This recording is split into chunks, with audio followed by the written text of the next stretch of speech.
ዛሬ የምናወራው ነገር ለብዙ ሰዎች አይን ይገልጣል። እንደገና ክረምት ደግሞ ከሰኔ እስከ ነሐሴ ብንመለከት 24 ሰዓት ሙሉ ጨለማ ነው። አንታርክቲካ የማንም መንግስት ግዛት አይደለች። ስምምነቱ ምን ነበረ? በጊዜው የተደረገው ምንም አይነት ወታደራዊ እንቅስቃሴ መኖር የለበትም ነው። ብዙ ከሚያስደንቁ ነገሮች መካከል አንዱና ዋነኛው የጋምበርሴቭ ተራራ ነው። ተራራዎቹ የሚገኙት ከበረዶ በታች ነው። ፍጥረታትም አሉ፣ ቅሪተ አካላትም ተገኝተዋል። በጣም ታላላቅ አውሬዎች ቅሪተ አካል የተገኘበት ነው። መጀመሪያ እንዴት ሄደ? ሁላችንም አለን፣ ግን አይነ ነፍስ አለ። ችግሩ በርቷል አልበራም። አይኑ እንደዚህ አይነት አይን አልነበረም ነው። በጣም በርቀት ማየት የሚችል አይን ነበር ነው። እዛ የደም ፏፏቴ እንደሚገኝ ይነገራል።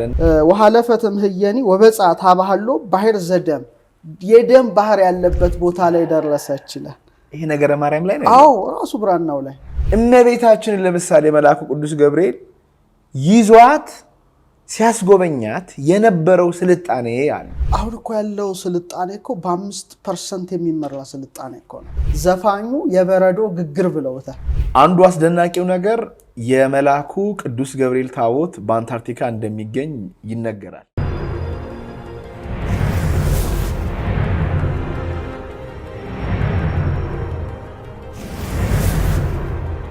ሰላም እንደምን አላችሁ የተከበራችሁና የተወደዳችሁ ተከታታዮቻችን፣ ዛሬም እንደተለመደው ጠለቅ ስላለ ጥበብ ለማውራት ስለ ጥንታዊ ስልጣኔ ስለ አንታርክቲካ ለመወያየት ከመጋቢ ሐዲስ ዶክተር ሮዳስ ታደሰ ጋር እዚህ ተገኝቻለሁ። ስለምትከታተሉን ከልብ አድርገን እናመሰግናለን። ሰብስክራይብ ሳታደርጉ የምትከታተሉ ካላችሁ ሰብስክራይብ ማድረጋችሁን እንዳትረሱ፣ እንዲሁም ደግሞ የተሰማችሁንና ያገኛችሁትን ነገር ኮሜንት ብታደርጉ ለሁላችንም ጥቅም አለው። እንኳን ደህና መጣ ዶክተር። እንኳን ሰላም ቆየኝ። ማን ያዘዋል? ዛሬ የምናወራው ነገር ለብዙ ሰዎች አይን ይገልጣል ብዬ አስባለሁ። ምክንያቱም ዓለም ላይ አነጋጋሪ ነገር ነው። እኔም በራሴ ከሌሎች መምህራን ሚዲያም ስሰማ እና የምንወያያቸው ነጥቦች በጣም ጠለቅ ያሉና የሚጠቅሙ እንደሆኑ ተስፋ አደርጋለሁ። ስለዚህ አንታርክቲካ የት ይገኛል? የት አካባቢ ነው የሚገኘው? ምንድን ነው የያዘው? እስቲ ከዛ ብንጀምር ብታብራራለን። መልካም። እስካሁን ስንወያያቸው የመጣንባቸው ርዕሰ ጉዳዮች በጣም ጠቃሚና ወሳኝ ነበሩ። በርካታ ክፍሎችን እንግዲህ አብረን አሳልፈናል። አንተንም በዚሁ አጋጣሚ በእጅጉ አመሰግናለሁ። ስቱዲዮ ድረስ በመምጣት ቃለ መጠይቅ በማድረግ ይሄ እውቀት እንዲሰራጭ ራሱ ምክንያት ነህና በጣም እግዚአብሔር ያክብርልኝ። ዛሬ የምናነሳው ርዕስ እንዳልከው በጣም ወሳኝ ርዕስ ነው። አንታርክቲካ ትልቅ ጉዳይ ነው። መላውን ዓለም የሚያነጋግር ነገር ነው እና ከምድራችን አህጉር ውስጥ በተለይ ደቡባዊ አህጉር ላይ የሚገኝ ነው። የአንታርክቲክ ሰርክል የሚባል ወይም የአንታርክቲክ ክበብ የሚባል አለ። እዛ ላይ በተለይ በደቡብ ዋልታ ዙሪያ ያለ ምስጢራዊ አህጉር ብንለው ይሻላል። የተገለጠ ሳይሆን ምስጢራዊ አህጉር የሚለው ጥሩ ሆኖ ይገልጸዋል። በደቡባዊ ውቅያኖስ የተከበበ ነው። የዓለማችን በጣም ሁከት ያለው ውቅያኖስ እዛ ነው የሚገኘው። መጠኑን ብናየው 14 ሚሊዮን ኪሎ ሜትር ስኩዌርድ ነው። ከአውሮፓ ይበልጣል ማለት ነው። ወይም የምድራችን 5ኛ ትልቁ አህጉር ማለት እንችላለን። 98% በበረዶ የተሸፈነ ነው በአማካይ ማለት ነው። የበረዶ ውፍረት ደግሞ ቢያንስ 2.1 ኪሎ ሜትር ወይም እስከ 4.8 ኪሎ ሜትር ጥልቀት ድረስ የሚደርስ ነው። በጣም ትልቅ ግዙፍ ነው ማለት ነው። በጣም ሲቀዘቅስ -89 ዲግሪ ሴንቲግሬድ ወይም -128 ዲግሪ ፋራናይት ይደርሳል። በጣም የዓለማችን ቀዝቃዛው ስፍራ ማለትም ይቻላል። እንግዲህ አንታርክቲካ ከሌላው አህጉር ጋር የተገናኘ አይደለም፣ ብቻውን ያለ መሆኑ ራሱ ትንሽ ለየት ያደርገዋል። በተለይ የአየር ንብረቱን ስንመለከት ከሌሎቹ አህጉራት ጋር አይገናኝም። ለምሳሌ በጋም ብናየው ከታህሳስ እስከ የካቲት 24 ሰዓት ሙሉ የፀሐይ ብርሃን አለ። በጣም ረጅም ነው። 3 ወራት ሙሉ የፀሐይ ብርሃን ነው። ጨለማ የለም ማለት ነው። 24 ሰዓት ሙሉ ማለት ነው። እንደገና ክረምት ደግሞ ከሰኔ እስከ ነሐሴ ብንመለከት 24 ሰዓት ሙሉ ጨለማ ነው ለ3 ወር ማለት ነው። ይሄ በጣም የሚገርም ነው። ምንም ፀሐይ አይም በዛ ጊዜ ሙሉ ጨለማ ነው 24 ሰዓት ሙሉ ማለት ነው ለ3 ወር። ሌላው ኢኩኖክስ ሲሆን ማለትም በመላው ዓለም እኩል 12 ሰዓት የሚሆንበት የመስከረም እና የመጋቢት ወር ላይ እንደሁሉም ወር በ182 ቀን አንዴ ቀኑ 12 ሌሊቱ 12 ይሆናል።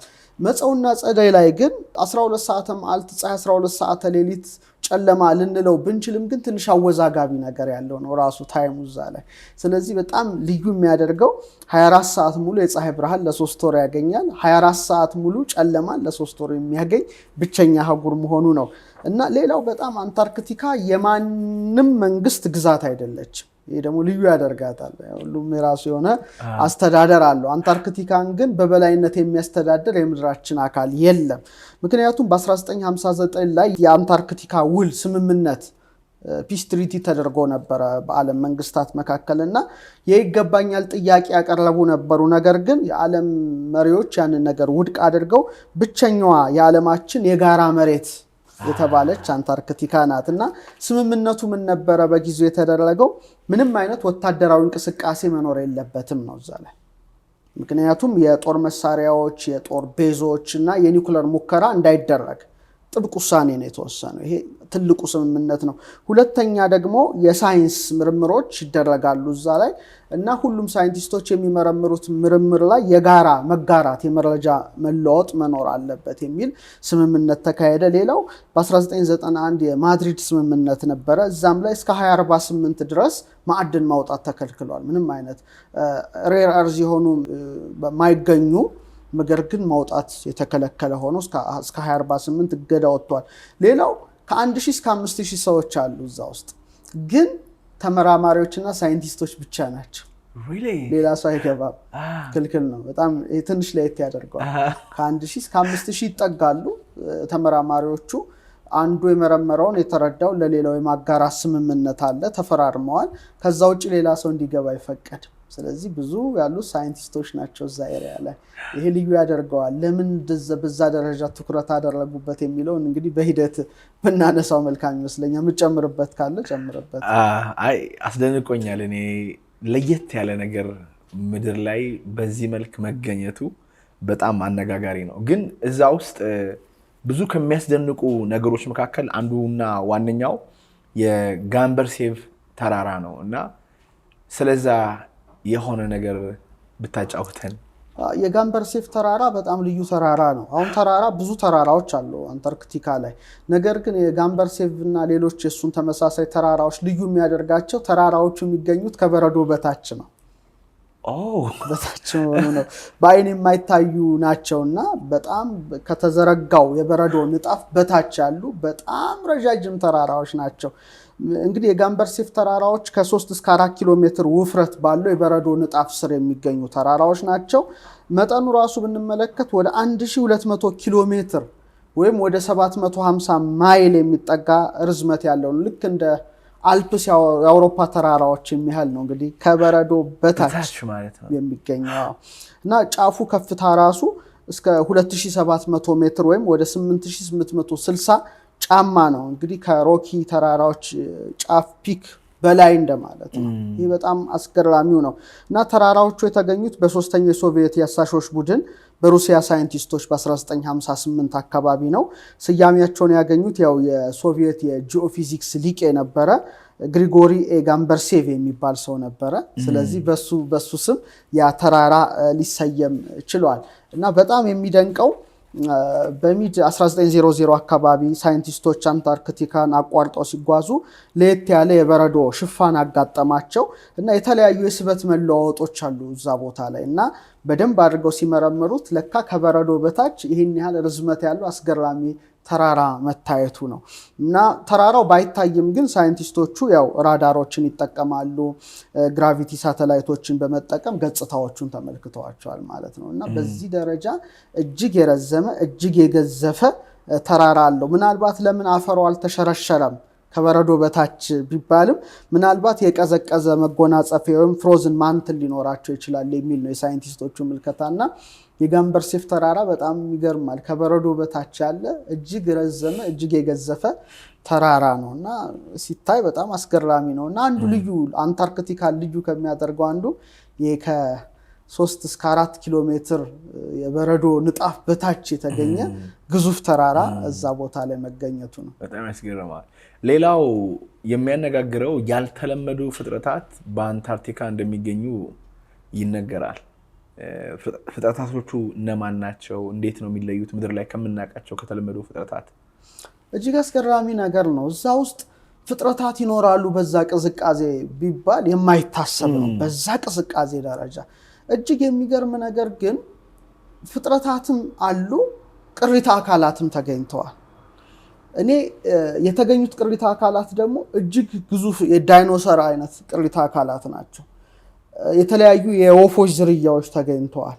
እና ይሄን ሳስብ ምን ትዝ ይለኛል? መጽሐፍ ሄኖክ ትዝ ይለኛል። የመጽሐፍ ሄኖክን ሳነበው በብዙ መልኩ ነው ማየው፣ እንደዚህም ንባብ አይደለም።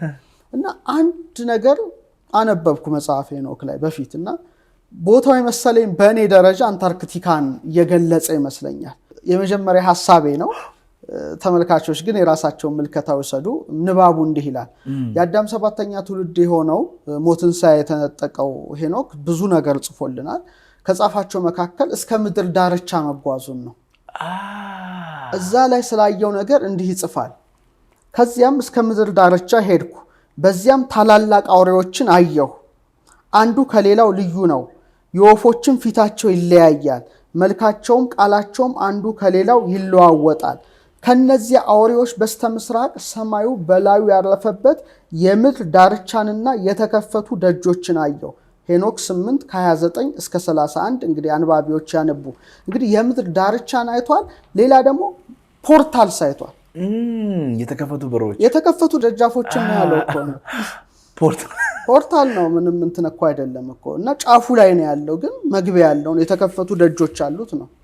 እና እዛ ያያቸው ደግሞ በጣም ትልልቅ አውሬዎች፣ ትልልቅ ወፎች ናቸው፣ መልካቸው የተለዋወጠ። ያየው ደግሞ ሄዶ የምድር ዳርቻ ነው። ምን ልንል እንችላለን? ፖል ነው ይሄ፣ ዋልታው ነው የመጨረሻ ጫፍ። እንደዛ ነው ምድራችን ማለት ነው። ስለዚህ ደቡብ ዋልታ እኔ በእርግጠኛነት እንዲህ ነው ባይባልም ግን በእኔ ምልከታ አንታርክቲካ እንደሆነ እገምታለሁ። ምክንያቱም በደንብ ያስረዳኛል። አንደኛ ደጃፎች አይቷል፣ ዳርቻ ነው፣ ፖርታል ሶች ተመልክቷል፣ የተከፈቱ ደጆች። የሚጠረጠር ነው አሁን ባለው ምንም በጣም አሁን ባለው ምርምር ያ ቦታ እንደዛ ነው። ሄኖክ ግን አስቀድሞ አይቶታል ብዬ እኔ ስለ አንታርክቲካ እንዳየው ገምታለሁ። ይሄ የግል ምልከታ ነው። እና አሁን ሳይንቲስቶች በጣም የሚገራርሙ ነገሮችን አገኙ። ማይታሰብ ነገሮች ነው። አንደኛው ያገኙት አንታርክቶፔልታ የሚባል የዳይኖሰር ዝርያ ነው። ስክሪኑ ላይ ተመልካቾች ሊመለከቱት ይችላሉ። ባለ 6 ጫማ ርዝመት ያለው ታንክ መሰል ይሉታል ራሱ። ኢንካሎሶር ነው። ለምሳሌ ጁራሲክ ፓርክ ላይ ሙቪው አለ አይደለ? እዛ ላይ ጭራ ያለው ዳይኖሰር እዛ ላይ ይታያልና እሱ ተገኝቷል ቅሪተ አካላቱና እዛው አንታርክቲካ ጄምስ ሮስ ደሴት 1986 ላይ መጀመሪያ ጊዜ የተገኘ የዳይኖሰር ቅሪተ አካል ነው እና ይሄ በጣም አስገራሚ ነገር ነውና የዳይኖሰሮች እንደ ግዙፋን አራዊት ነውና ሄኖክ ያለው ይሄ ነው እኮ ቅድም የተመለከት ነው አይደል? በጣም የሚገርም ነውና ከዚያም እስከ ምድር ዳርቻ ሄድኩኝ፣ በዚያም ታላላቅ አውሬዎችን አየሁ ነው የሚለው። የትንሽ እንኳን አላለም፣ ታላላቅ አውሬዎችን አየሁ ይላል። ስለዚህ ታላላቅ አውሬዎች አሁን እየተገኙ ነው ማለት ነው ቅሪተ አካላቸው። ይሄ በጣም ወሳኝ ነው። ሌላው የተገኘው ክራዮሎፎሴሬስ የሚባል የዳይኖሰር አይነት ነው።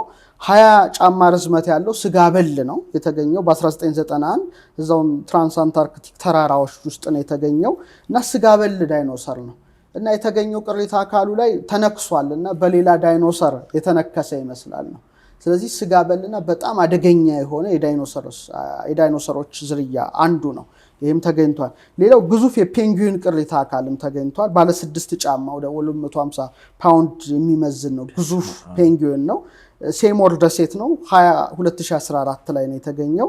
እንግዲህ የንጉሠ ነገሥት ፔንጉዊን የሚባሉ አሉ። ከነሱ በእጥፍ የሚበልጥ ነው። ይሄ ወይን ጠጃማ ቀይ ሊሆን ይችላል። ፒግመንቱን አጥንተው የደረሱበት ደረጃ ነው።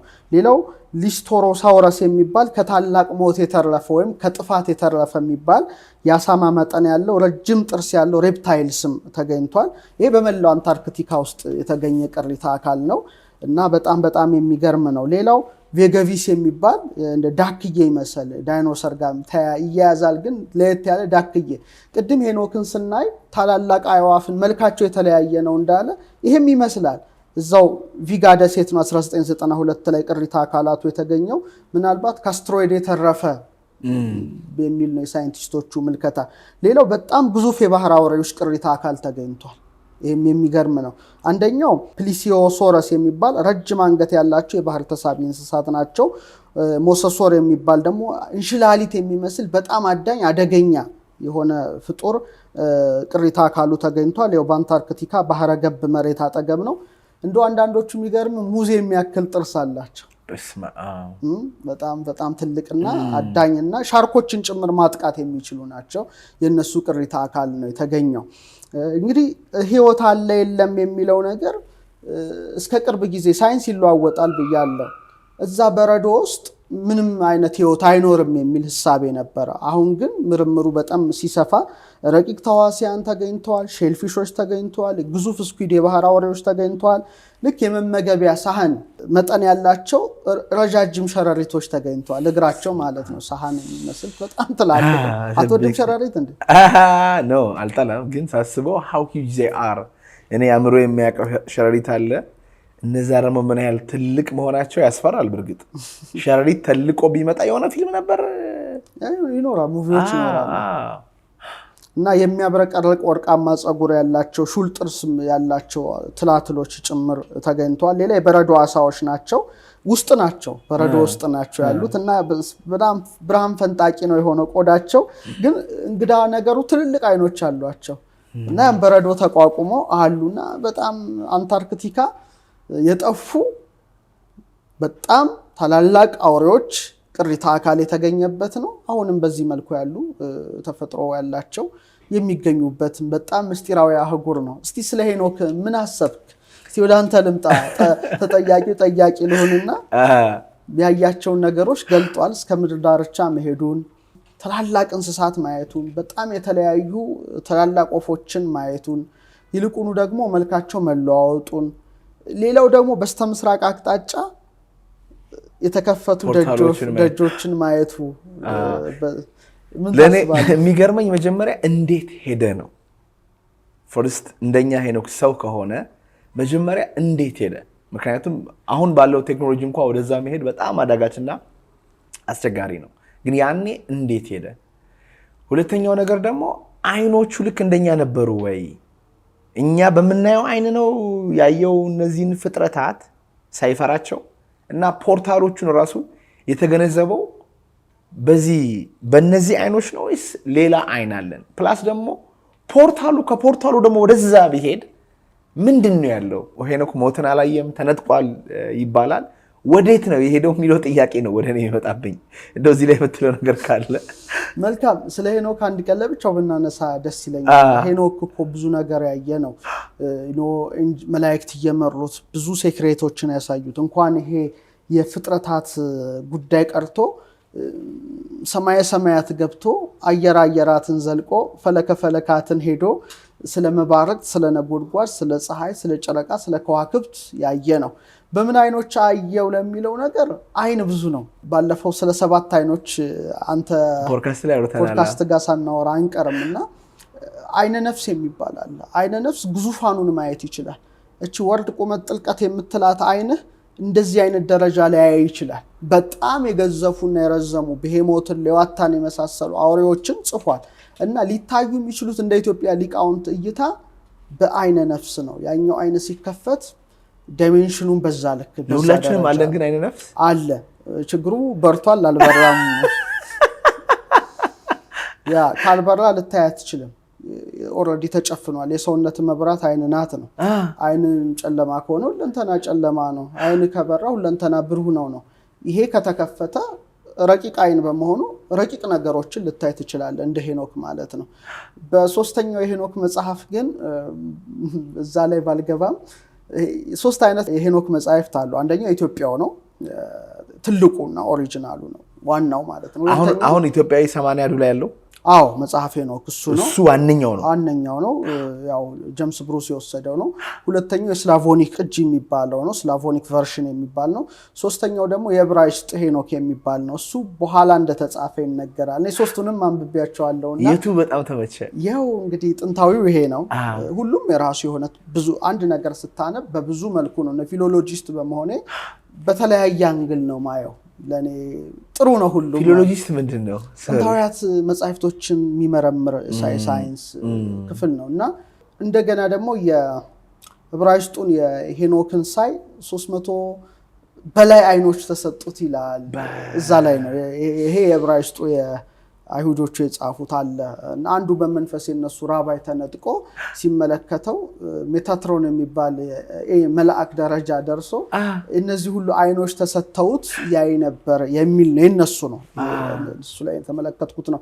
ሌላው እነሱ ላይ ተመለከትኩት ለምሳሌ መጀመሪያው ቀዳማው አዳም አይኑ እንደዚህ አይነት አይን አልነበረም ነው። በጣም በርቀት ማየት የሚችል አይን ነበር ነው።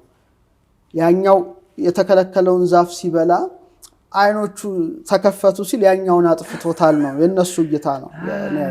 እኛ ብዙ በዚህ የተጻፈ አላገኘውም። በነሱ ግን ትምህርት አይኑ በጣም ከጫፍ እስከ ጫፍ ማየት ትልቅ ኃይል የነበረው ነበር ነው የሚሉት በነሱ። ስለዚህ የሄኖክን ስንመለከት እኔ በጣም የሚደንቀኝ የምድር ዳርቻ ብሎ የጠቀሰው ኦልሬዲ ፓውል እንደሆነ እናውቃለን። እና አንደኛ አሁን እየተገኙ ያሉትን ታላላቅ አውሬዎችን መጥቀሱ፣ ወፎችን መጥቀሱ ደግሞ መልካቸው የተለያየ ነው እንዳለ አይናቸው ትልልቅ የሆኑ ምናምን ክሬቸርስ ፍጥረታት መገኘታቸው ቅሪታ አካላቸው ይሄ ልዩ ያደርገዋል። እና የተከፈቱ በሮችን ማየቱ ይሄ ነገር ለኔ በጣም ትልቅ ትርጉም ያለው ነው።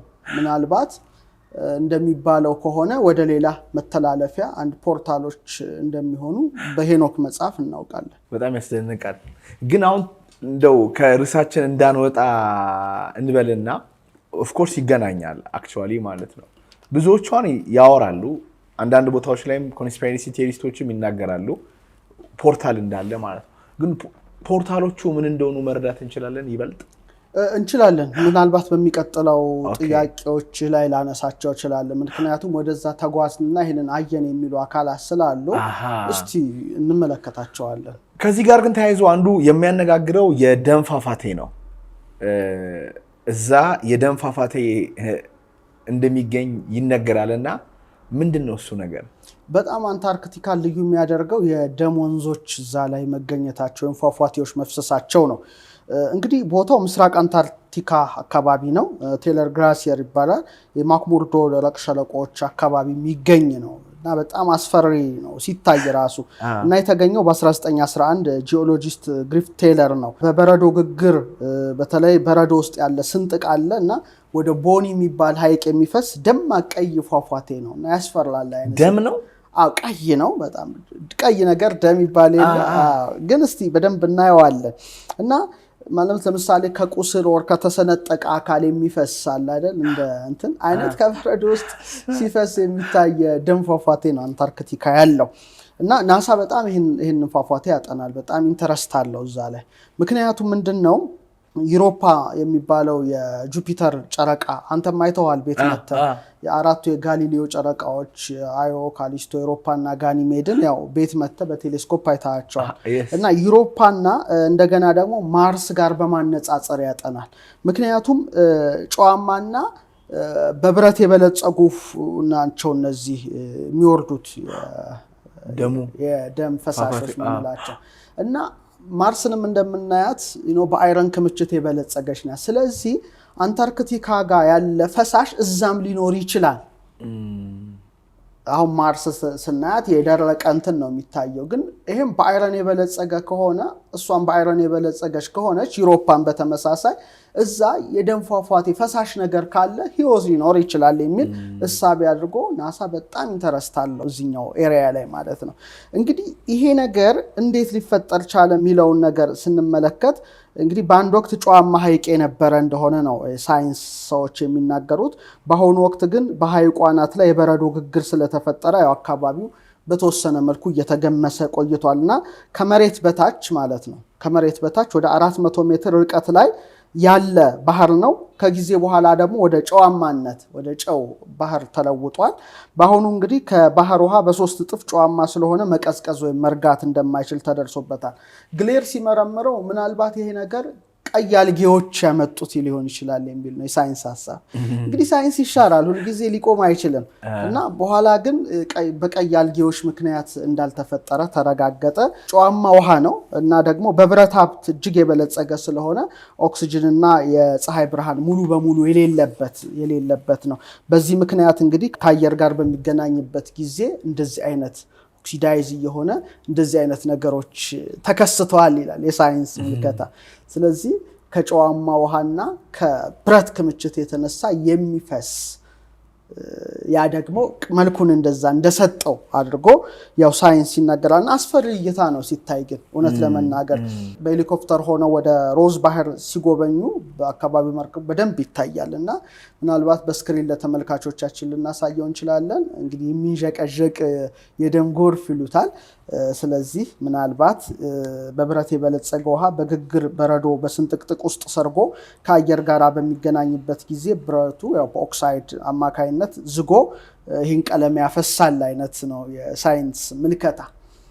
ይሄ አሁን ያለው ሳይንስ የደረሰበት ነው። እኔ ግን በተለየ መልኩ አየዋለሁ፣ እንዳይም ደግሞ ይፈቀድልኛል አይደል? ሁሉ ራሱ እይታለሁ። ባለፈው ትዝ ይልህ እንደሆነ የመሬት ክፍት ናትና በጣም ብዙ ፍጡራን እንደሚኖሩ ሁለት መርሃ ግብር ሰርተናል። አንዱ ምንጭ ያደረኩት ትልቁ በኢትዮጵያ ያለው የነገረ ማርያም የብራና መጽሐፍ ነው የሚል ነግሬ ነበርና ተመልካቾችም ይተርጎምልን እያሉ አንተ አነሳስታቸው አስተያየት መስጫው ላይ ሲሉ ነበር። እዛ ላይ ሳነብ በጣም የሚገርምህ ነው። እነዛ ስርወ መንግስት 14ቱ ያሉበትን ስትጓዝ አካባቢውን ጠቅሶታል መጽሐፉ። እመቤታችን ማለት ነው ሲያስጎበኛት መልአኩ እነዚህን ነገሮች አሳይቷታል። እና ምን ይላል ግዕዙን ባነበው ልተርጉምልህና መራህን ወአብጽሐን ሀባህሎ መዝገበ በረድ እና መርቶ መልአኩ የበረዶ መዝገብ ያለበት ቦታ ደረሰኝ ነው የምትለው። ይሄ በጣም ይገርማል። እና ራሱ ባለፈው ትዝ ይልህ እንደሆነ ቦታውን እጠረጥር እችላለሁ ከጽሁፉ ተነስቼ ነው ማለት። አሁን ለምሳሌ ሄኖክን ሳነብ እስከ ምድር ዳርቻ መሄዱን በጣም ታላላቅ አውሬዎችን መመልከቱን ሳይ እና ደግሞ የተከፈቱ በሮችን ሳይ አንታርክቲካ እንደሆነ ጠረጥራለሁ። በኔ እይታ ነው፣ ይሄ የኔ እይታ ነው፣ ፐርሰናል ኦፒኒየን ይፈቀድልኛል። ከዛ ምን አለ ወሐለፈትም ህየኒ ወበጻታ ባህሎ መዝገባ ሳህቲያ። ከዛ ታልፍና ደግሞ የውርጭ በጣም ቀዝቃዛ ውርጭ ያለበት ቦታ ላይ ትደርሳለሽ ነው። ከዛ ምን ይላል ወሐለፈትም ህየኒ ወበጻታ ባህሎ ባህር ዘደም፣ የደም ባህር ያለበት ቦታ ላይ ደረሰች ይላል። ይሄ ነገረ ማርያም ላይ ነው። አዎ ራሱ ብራናው ላይ እንግዲህ ትልቁ ያላቸው ገዳማት አሉ፣ ማየት ማንበብ ይችላሉ እዛ ላይ። እኔ ያው ስላነበብኩት ነው ማቀርብልህ። ከዛ በኋላ ወሐለፈትም ህየኒ ወበጻታ ባህሎ ባህር ዘመግል፣ ልክ እንደ መግል ቢጫ የመሰለ ነገር ነው፣ ተመሳሳይ ነገር ነው የምታየው እዛ አካባቢ ያለው። እና ይሄንን አየች ይላል። ከዛ በኋላ አለፈችው ያንን ቦታ ስታልፍ ወሐለፈትም ህየኒ ወበጻታ ባህሎ መዝገበ ጽልመት ዘውስቴቱ በርባሮስ ዘይክሉ አይላፍ ፀሐይ አብሮሆቶ ይላል። ዘልም ያለ ጨለማ ምድር ደግሞ በዛ በኩል ስታልፍ በርባሮስ የሚባል እልፍ አይላፋት ፀሐይ ጨለማው መክፈፍ የማይችሉበት ቦታ ላይ እንደደረሰች ይጽፋል። ከዛ ወሐለፈት በህየ ይላል። በዛ አለፈች ወረዱ መትይተምር፣ ወደ ምድር ውስጥ ወረዱ። ወሬ የተአሰርተ ወአርባዕተ መንግስታተ 14 ኪንግደም ተመለከተች ስርወ መንግስት እዛ። እኔ ይሄን ሳነብ በጣም ቆይቷል እኮ በጣም እንግዲህ መጽሐፍ 10 ምናምን ዓመት በፊት ነው ያነበብኩት ብራናው ሳስታውሰው። እና ድጋሚ ሪቫይዝ አረኩት ይሄን ነገር ካንተ ጋር ቃለ መጠይቅ ሳደርግ ድጋሚ እንዳነበው ድል ገጠመኝ እና እጅግ ያስገርማል። እና ተጓዘች፣ የበረዶ ዓለም ውስጥ እንደገባች በጣም ቅዝቃዜ ያለበት፣ በዛም ደግሞ የደም የሚመስል ፈሳሽ ያለበት ቦታ ለመግል ከሰውነት እንደ እዥ እንደሚወጣ አይነት ነው። እዛ ደግሞ ስታልፍ ያን ጌቱን ስታልፍ ጨለማው ምድር ላይ ያንን ስታልፍ ደግሞ 14 ሰው መንግስታትን ሌላ መትይተ ምድር እኮ ነው የሚለው ወደ ታች ባለፈው አይተናል። 14 ናቸው። እንደገና ደግሞ የውቅያኖስ ከርሳለ ውቅያኖስ ይላል። የውቅያኖስ ሴንተር መሃሏ ሆዷ እንደማለት ነው። እዛ ውስጥ ደግሞ 14 ስርወ መንግስት ሳየች ይላልና መልካቸውም የተለያየ ነው ብሎ ይህ መጽሐፍ ይጽፋል። እንግዲህ በኢትዮጵያ ያለ መቼ የተጻፈ ነው ነገር ማለት የቆየ ነው። በጣም ጥንታዊ እኮ ነው። በጣም ጥንታዊ እኮ ነው። አንታርክቲካ እኮ አልታወቀም መጽሐፍ ሲጻፍ እኮ የቅርብ ግኝት ነው አንታርክቲካ። አሁን ስለ ባህር ስለ ምድር ዳርቻ እኔ መጀመሪያ የጎበኘው ሄኖክ ነው የምለው። በኔ ምድር ዳርቻ ድረስ እንደሄደ የተለያዩ አውሬዎችን እንደተመለከተ፣ ትልልቅ ወፎችን እንደተመለከተ፣ ሁለተኛው ደግሞ ያገኘሁት ይሄ ነው። በጣም የሚገርመኝ የሚደንቀኝ የተጓዘችው ጉዞ ከእንግዲህ ከሄኖክ ቀጥላ ቅድስት ድንግል ማርያም ተጉዘዋለች ብዬ ነው ማምነው። በጣም ደስ የሚለኝ መጽሐፍ ነው። ብዙ ሺህ ገጽ ነው። በጣም ብገልጠው የማያልቅም እና በጣም ይደንቀኛልና በተለይ ባለፈው ከምድር ውስጥ ያለውን ስልጣኔ የሚለውን ስንመረምር ኦር ደግሞ መተርጉማኑ እመቤታችን በነገረ ማርያም ያየቻቸው ብለው ነው ያለፉትና ባህር ዘደም ነው የሚለው ቃል በቃል። አሁን አንታርክቲካ እንግዲህ አሁን ነው የተገኘው ይሄ ደም ባህር። እንግዲህ አንታርክቲካ ሲፈቀድ ስልጣኔ ሲመጣ ሰዎች ሳይንቲስቶች ሄደው ያዩት ጉዳይ ነው። ይሄ ግን ቀድሞ የተጻፈ ነው እና ዳርቻ ነው የሚጠቅሰው ዳርቻ ነው። ከዛ በኋላ ግን ሄኖክ እንዳለው የተከፈቱ በሮች አየሁ አለ። እሷም በዛ ስትገባ ነው 14ቱን ስርወ መንግስት ያየችው። በጣም ብዙ ነው። ለኢማጂኔሽናችን ይከብዳል። እቺ በ3D የሆነ ወርድ ቁመት ጥልቀት ግን ለአይነቱ ይገባል በደንብ እንደሚገባ አምናለሁ። ዋናው ደግሞ አምላካችንም ሊገልጥልን ይገባል እንድንረዳው። ግን ትምህርት ማለት ዶቶቹን ኮኔክት ማድረግ ነው። አሁን አንተ ሳይንሱን ከጥንታዊው የሀገራችን ጥበብ ጋር ኮኔክት ኢት ሜክስ ሴንስ። እንግዲህ ጆሮ ያለው ይስማ ነው። እናቶቻችን አባቶቻችን ምን አይነት ጥበበኞች እንደነበሩ መሳሪያ ሳይኖር፣ ሄሊኮፕተር ሳይኖር፣ ላብራቶሪ ሳይኖር፣ ድሮን ሳይኖር በምን አይነት መንፈሳዊ ቴክኖሎጂ ይህንን ዓለም ተረድተው ተገንዝበው ጽፈው እንዳስቀመጡልንና ብዙ የቤት ስራ ይጠይቃል።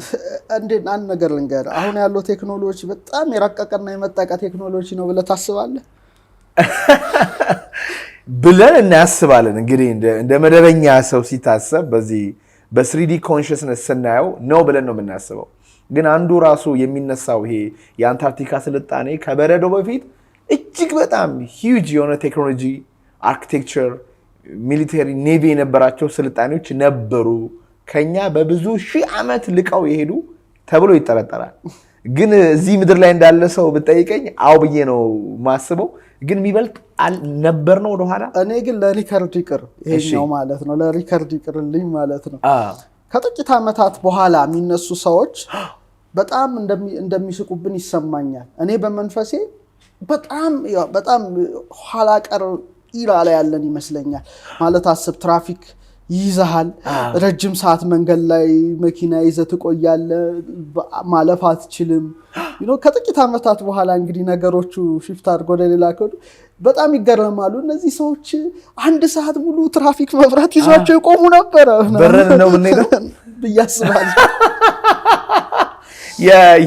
የፌስቡክ የሜታው ሲኢኦ ማርክ ዙከርበርግ ሲያወራ እንግዲህ ስላለዚህ ቴክኖሎጂ ላይ ድሮ የዛሬ 10 ዓመት 15 ዓመት ኢንስታግራም እና ፌስቡክ ላይ ቴክስት ነበረ መጀመሪያ የሚደረገው የነበረው አለ። ሜጀርሊ ቴክስት ነው ሰው ፌስቡክ ላይ የሚጽፈው። ከዛ ፎቶ ሆነ አለ። ከዛ አሁን ደግሞ ቪዲዮ ነው። ወደፊት ደግሞ ምንድነው የሚሆነው? ከአንተ ጋር ኢንተራክት የሚያደርግ ኮንቴንት ነው። ቀጥታ እዛው ዳይሬክትሊ የሚመችን እያመጣ የማይመችን የሚተው ከአንተ ጋር የሚያወራ ይዘት፣ የሚነጋገር ይዘት ኤአይ እንበለው ዋትኤቨር እንደዚህ አይነት ነገር ይመጣል ተብሎ ነው የሚታሰበው። ግን የኔ ጥያቄ እመቤታችንን ለምሳሌ መልአኩ ቅዱስ ገብርኤል ይዟት ሲያስጎበኛት የነበረው ስልጣኔ አለ። ያ ቴክኖሎጂ አለ። ስፒሪቹዋል ቴክኖሎጂ ሊሆን ይችላል፣ ላንረዳው እንችላለን። ያኔ የነበረው ስልጣኔ አሁን ካለው ይበልጥ ነበር ወይ ነው ጥያቄው። አሁን እኮ ያለው ስልጣኔ እኮ በ5% የሚመራ ስልጣኔ እኮ ነው። ምክንያቱም ግራ ብሬንህን ብቻ በመጠቀም የምሰራው እኮ ነው። ቀኙን አስወግደህ በግራው እኮ ብቻ የምሰራው እኮ ነው። እግዚአብሔር ሲፈጥረን እኮ ቀኙን ከግራው ግራውን ከቀኙ አዋህደን እንድንኖር ነው። በቃ ቀኙ በጣም መንፈሳዊ ነው። ማቴማቲክስ አይወድም፣ ከቋንቋ በላይ ነው። ተመስጦ የሚወድ ነው። መንፈሳዊነት ገንዘቡ ነው። ግራው ደግሞ አሁን ያለውን ማቴማቲክስ መጠቀም ይወዳል፣ ማሽን ለመስራት ቋንቋ ይወዳል፣ ማሽን ለርኒንግ እንደምትለው ሎጂክ ያስደስተዋል። ይሄኛው ግን አያስደስተው። ስለዚህ ሁለቱን ገጥመን 100% አድርገን የትየለሌ መሄድ ሲቻል ኒኮላ ቴስላ እንዳለው እኮ ነው። ይሄን ገንዘብ ብናደርግ ኖሮ በ100 ዓመት ውስጥ የምንሰራውን ቴክኖሎጂ ኦልሞስት በ1 ዓመት ሳይሞላ እንሰራዋለን ያለው እኮ ማለት ነው። ሌላ እኮ ነው ጭስ የሚጨስበት ቴክኖሎጂ ሳይሆን አሁን መኪና ሲያልፍ ሰማለህ እንዴት እንደሚረብሽ ድምጽ የሌለው ነገር ለሰራ ትችላለህ ግን ሁለቱን ማዋሃድ ደግሞ ስትችል መንፈሳዊነት ደግሞ ገንዘብ ከሆነ ሌላ ዓለም ነው ደግሞ ሌላ ርቀት ነው ሌላ ምጥቀት ነው እና ትንሽ እነዚህን ረቀቅ ያሉ መጻሕፍትን ስንመለከት እንግዲህ በዚህ ሁሉ ደረጃ ልናስብ እንችላለን የሚል ነው የኔ ምልከታ ይገርማል በጣም ይገርማል ሌላኛው አስደናቂው ነገር በአንታርክቲካ ያለው የሚዘምረው በረዶ ነው እውነት ይዘምራል ምንድነው የሚዘምረው እስቲ ስለሱ ደግሞ ብናወራ አንታርክቲካ በጣም አስገራሚ ነገር ነውና እንግዲህ በአንድ ግዙፍ በረዶ ንጣፍ እየዘመረ አለ ነው እንግዲህ በጣም አስገራሚ ነው ምንድነው ዝማሬው እስቲ እንመለከተዋለን እና የሮዝ አይስ ሼልፍ ነው በአንታርክቲካ ትልቁ የበረዶ ግግር ነው ያ ቦታ ማለት ነውና እዛ ውስጥ ውፍረቱ ቢያዝ ከ200 እስከ 600 ሜትር ወይም ከ656 እስከ 2000 ጫማ የሚደርስ የበረዶ ግግር ነው ማለት ትልቅ በረዶ ነው እና ይሄ በጣም ምናልባት የፈረንሳይ ቆዳ ስፋትን ሊሸፍን የሚችል ነው የበረዶ ግግርነቱ በጣም ትልቅ ነው 2018 ላይ የሳይንስ ሊቃውንት ሮዝ አይስ ሼልፍ በበረዶ ንጣፎች ላይ በሚነፍሰው ነፋስ ምክንያት በረዶ ከበሮ ጫፍ እየነዘረ የሐዘን ዜማ ያሰማል እንጉርጉሮ እንደማለት ነው የሐዘን እንጉርጉሮ እንደሚያሰማ ሳይንቲስቶች ደረሱበትና ይሄ ራሱ ንዝረቱ ይለካል ነገር ግን ሰዎች የሚሰሙበት ህርትዝ አለ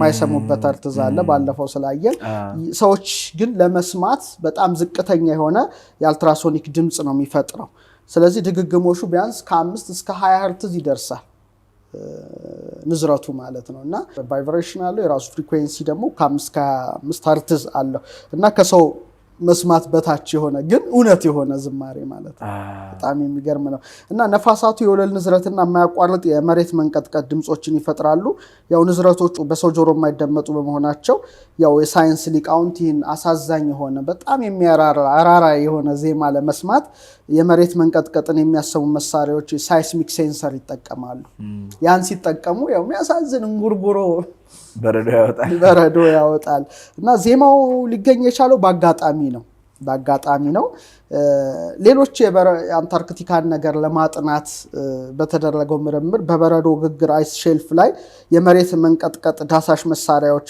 ሴስሚክ ሴንሰር ሲተከሉ ዜማው ተሰማ ማለት ነው እና ይገርማል እኮ አዲስ ነገሮች ነው አዲስ ነገር ሁሌ ምድራችን አዲስ ነውና በረዶ ሲቀልጥ ወይም በማይበል ሲቀያየር በአየር ንብረት ለውጦች ዜማው በአካባቢው ላይ አጸፋ ይሰጣል ሌላው እንግዲህ ይህ ሴስሚክ የሚከሰተው የንዝረት የበረዶ ግግር አይስ ሼልፍ ያው ደህንነት የመደርመስ ተጋላጭነቱን ለመከታተል ሳይንቲስቶች ይጠቀማሉና ሳይንቲስቶቹ ምን አሉ ዘፋኙ የበረዶ ግግር ብለውታል የምድር የበረዶ ግግር ዘፈን ወይም ዜማውጪው በረዶ አይነት ነው እንደማለት ብለው ሰይሞታልና አስገራሚ ነገር ነው ቫይብሬሽን ነው ሚውዚክ ኢዝ ቫይብሬሽን ሳውንድ ቫይብሬሽን ነው አሁን ደግሞ የመጡትን ቴክኖሎጂዎች አይተኮነ ከእጽዋት ላይ ሁሉ ዜማ እጽዋት ሁሉ ዜማ ማሰማታቸው እየተደረሰበት ነው አሁን ምርምር ላይ ነው ግን አንዳንድ ቪዲዮዎች ስመለከት መሳሪያዎች ተክለው እጹ የሚያሰማው የራሱ የሆነ ዜማ አለ እና የሰው ልጅ መስማት የሚችለው ድምጽ አለ መስማት የማይችለው ድምጽ አለ እና ከመስማት ከማይችለው ድምጽ በሴንሰሮቻቸው አማካይነት ይሄ ትልቁ የበረዶ ግግር እንጉርጉሮ ነው ምን እያለ እንደሚያንጎራጉር ባናቀፍ ግን የራሱ የሆነ እንጉርጉሮ አለው በጣም የሚገርም ዩኒቨርሳል ላንጉዌጅ ስለሆነ ሚውዚክ በራሱ ዓለም አቀፍ ቋንቋ ስለሆነ ፍጥረት ሁሉ ይናገራል በራሱ መንገድ ያወራል ሳውንድ የራሱ ፓወር አለው በባለፈው ፖድካስት ላይም በጣም ተነጋግረናል በጣም ግን በረዶ ያወጣል ብዬ አስቤ ማለቅ ኮንሽስ ስለሆኑ ነው ግን እንደዛ የሚያደርጉት የራሳቸው ላይፍ ስላላቸው ነው ሁሉም ነገር በተፈጥሮ ላይ የተለያየ ነገር ነው የራሳችን አሻራ እንዳለን ሁሉም ተፈጥሮ አንዱ ካንዱ ጋር የሚገናኝ ነገር አይደለም በመንፈሳዊ መጻሕፍት ከሄድክ እንደነዚህ አይነት አሁንኛ ግዕዛን አይምሮ የሌላቸው ኮንሽስነስ የሌላቸው ፍጡራን ለኛ ባዶ ናቸው ነው በእኛ እይታ በመንፈሳዊ ዓለም ግን ያመሰግናሉ ነው የሚያመሰግኑ ናቸው ነው ለምሳሌ ሰማይ ወፎች እግዚአብሔርን ያመሰግኑታል ይላል ሰማያት ያመሰግኑታል ሰማይ ስማ ምድር አድምጪ የሚል ነገር ተሰማለ ህይወት ያላቸው ናቸው እግዚአብሔር ዓለምን ፈጥሮ ዝም ብሎ አልተወም ነው ህይወት አለው ያንዳንዱ ባለፈው አንተ ፖድካስት ላይ ስንነጋገር ሁሉም ነገር በኃይል የተመላ ነው። ኤነርጂ ነው። ኤነርጂ ካለ ምን አለ? ንዝረት አለ እኮ። ንዝረት እንቅስቃሴ አለ፣ ፍጥነት አለ። ያ እንቅስቃሴ ደግሞ ይለካል። ሀርትዝ አለው፣ የራሱ ድግግሞች ፍሪኩዌንሲ አለው። ስለዚህ ከሰባቶሚክ ፓርቲክል ጀምሮ እስከ ትልቁ ጋላክሲ ድረስ የራሱ የሆነ ኃይልና የራሱ የሆነ ንዝረት አለው። ምንም ልትለው አትችልም። ህይወት አለው። በጣም ይገርማል። አንዱ አስደናቂው ነገር የመላኩ ቅዱስ ገብርኤል ታቦት በአንታርክቲካ እንደሚገኝ ይነገራል። ነገረ ማርያም ላይ ደግሞ እመቤታችንን ቅዱስ ገብርኤል ነው ያስጎበኛት። ይሄ ከዛ ጋር ይገናኛል። እስቲ ስለዛ ታቦት መጀመሪያ እናወራ። ስለሱ ማለት ተመልካቾች ብዙ ማወቅ ይችላሉ። መጽሐፍም ተጽፏል። የተለያዩ ዜና ማሰራጫዎች ላይ ጉግልም ቢያደርጉ በቀላሉ ያገኙታል ዜናውን። እኔም ከዚህ በፊት ስለሰራሁት ይሄን ፕሮግራም መደጋገም ባይሆንም አጠር ያለ ነገር ለመናገር ያህል እንግዲህ አንታርክቲካ ብዙ ምስጢራዊ ነገሮች የተቀመጡበት ነው። በተለይ ይሄ ታቦት ከአንድ ሀገር ወደ አንድ ሀገር ከአንድ ሀገር ወደ አንድ ሀገር ይዘዋወር ነበር። ከፍተኛ ኃይል ያለው እና ብዙ ነገሮችን ፍንዳታዎች ሁሉ ይሰሙ እንደነበር ብዙ ዜናዎች ተጽፏል። መጨረሻ ላይ ግን አሁን ያለው ጉዳይ ላይ እንምጣ። አሁን ወዳለው ጉዳይ ላይ ቫቲካን ያው ትልቅ እንትን ነው ይታወቃል። ላይብረሪው ምንም ብዙ ነገር ነውና በአደራዳሪነት ገብታ በተለይ ሩሲያ በአደራ እንድትጠብቀው ይሄን ታቦት ጋር ተስማሙ። በተለይ አሁን ያለፉት ፖፕ ፍራንሲስ ነበሩ። አሁን እንግዲህ አርፈዋል። ከራሻ ኦርቶዶክስ ቤተክርስቲያን ፓትሪያርክ ኪሪል ጋር ነው የተገናኙትና በዚህ ጉዳይ ማለት ነውና የሮም ካቶሊክ ከራሻ ጋር የተገናኘችው በዚህ ጉዳይ ከ962 ዓመታት በኋላ ነው የተወያዩትና አገናኝቷቸዋል ማለት ነው። ለመጀመሪያ ጊዜ ሽፋኝ የሰጡት ነገሩ ከባድ ስለሆነ ከሃጊያ ሶፊያ ተርኪ ያለችው ማለት ነው በተሰረቀ ጥንታዊ ብራና መጻሕፍት ዙሪያ እንወያይ የሚል ነበረ ለጊዜው ማለት ነው። በኋላ ግን ያው የቅዱስ ገብርኤል ታቦት እንደሆነ ታወቀ እና የሩሲያ የባህር ኃይል መርከብ አድሚራል ቭላድሚርስኪ ያው ታቦቱን ለደህንነት ወደ አንታርክቲካ ነው ያጓጓዘው። እንደ ዜና ማሰራጫዎች ነው። በተለይ ደግሞ በንግስት ሙድላንድ በተሰየመው የናዚ ቤዝ በኋላ እናነሳዋለን። በጣም ይወራለት ቤዝ ነው። ከዩፎ ጋር ተገናኝተውበታል ይባላል።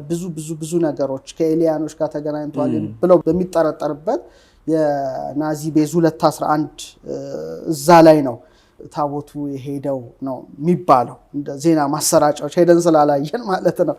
ሌላው ቅድስት ሥላሴ ያለ ቤተክርስቲያን የራሻ ኦርቶዶክስ ቤተክርስቲያን እዛ አንታርክቲካ አንድ ብቻ ነው ያለው። ስለዚህ እዛም ተቀምጧል ይባላል ወይም የናዚ ቤዝ 211 ላይ እንደተቀመጠ ነው ብዙ እንትኖች የሚያቀርቡት።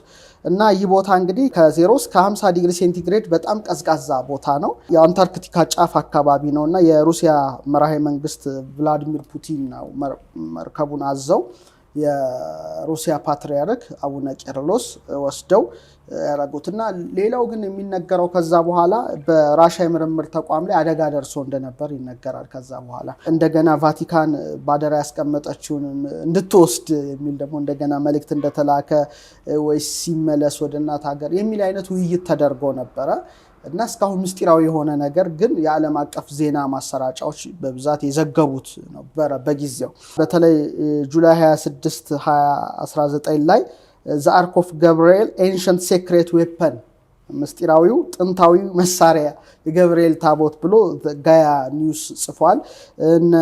ዴሊ ስታር ምናምን እነዚህ ነገሮች በጊዜው ጽፈውት ነበርና እስካሁን እንቆቅልሽ ነው እሱ ነገር እና ለምን ተቀመጠ እንዴት ተቀመጠ በምን ምክንያት ተቀመጠ አንዳንድ ሰነዶች እኮ እንግዲህ ክላሲፋይ ሆነዋል ክላሲፋይድ ሁሉም ልታውቃቸው አትችልምና ይሄኛውም አንዱ ምስጢራዊ ነገር ነው። በተለይ ከነገረ ማርያም ጋር ኮኔክት የሚደረግበት መንገድ ቢኖር ለምርምርም ጥሩ ግብዓት ይሆናል ብዬ አስባለሁ። ሌሎች መጽሐፎችን ቢገኙ ጥሩ ይሆናል። ለሰው ልጆች እንግዲህ መረጃ ያስፈልገናል። ብዙ ማናቃቸው ጉዳዮች አሉ።